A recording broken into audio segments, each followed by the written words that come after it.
পানীত নমা বাধা আছে, সেইটোৱে অপৰাধ। বেলেগ অপৰাধ আপোনালোকে তদন্ত কৰিব নালাগে আৰু হৈ গ'ল, আমি চব বুজি পালো। ছিংগাপুৰ আৰক্ষীৰ আজিৰ যিটো বিবৃতি যে অপৰাধমূলক ষড়যন্ত্ৰ জুবিনদাৰ ক্ষেত্ৰত হোৱা নাছিলে বুলি যে কৈছে, সেই কথা আমি নামানো এই কাৰণেই যে জুবিনদাৰ চিজাৰ আছিলে।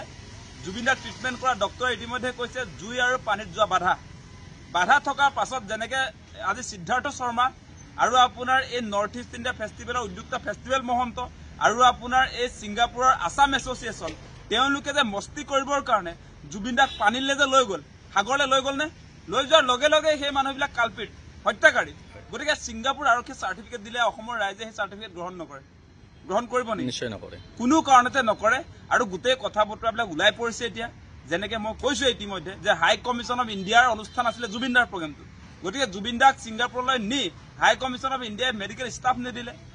গতিকে তেওঁক আচলতে জীয়াই থকা অৱস্থাত যিখিনি প্ৰয়োজন আছিলে এগৰাকী ৰোগীয়া মানুহক, সেই প্ৰয়োজনীয়তা ছিংগাপুৰ আৰক্ষী বা আপোনাৰ হাই কমিশ্যন অফ ইণ্ডিয়া তেওঁলোকেতো যোগান নধৰিলে। গতিকে মৃত্যুৰ মুখলৈ পেলাই দিলে সেই সকলোৱে মিলিজুলি।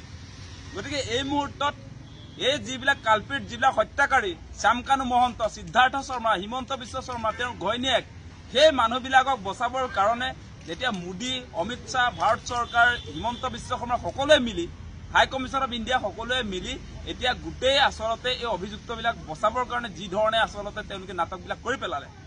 গতিকে এই কথাটোত আমি স্পষ্ট হলো, নাটক চলিছে ভালকে। গতিকে সেইকাৰণে কৈছো অসমবাসী ৰাইজৰ এটাই ষ্টেটমেণ্ট, চিধা ষ্টেটমেণ্ট যে ফাঁচি হ'ব লাগে এই হত্যাকাৰীৰ। আমি দেখা পালো চব কথা বতৰা। গতিকে ইয়াত কোনোবাই বচাব খুজিলেও অসমৰ ৰাইজে এই মানুহবিলাকক কেতিয়াও বাচিবলৈ নিদিয়ে, বাচিব নোৱাৰে তেওঁলোক। জুবিন দা অসমৰ হিয়াৰ আমঠু, আমাৰ প্ৰাণৰ স্পন্দন। জুবিন দাক হত্যাৰ মুখলৈ ঠেলি দিয়া মানুহক কোনোবাই ৰেহাই দিব নেকি? কোনো কাৰণতে নিদিয়ে। চব কথা বতৰা ওলাই পৰিছে এতিয়া যে আপোনাৰ ষড়যন্ত্ৰৰ বলি হৈছে জুবিন দা। গতিকে নেগলিজেঞ্চিৰ কাৰণে হওক, উচতাই মেলি আপোনাৰ পানীলৈ তেওঁক ভাতুৰাবলৈতো তেওঁ উচতনি দিলে। সেই সময়ত পাৰিব এটাইতো ঠেলি দিবই খুজিছিলে। গতিকে সেইটো অপৰাধমূলক ষড়যন্ত্ৰ কিয় নহয়? পানীলৈ বাধা আছে নহয় যোৱা, পানীত নমা বাধা আছে, সেইটোৱে অপৰাধ।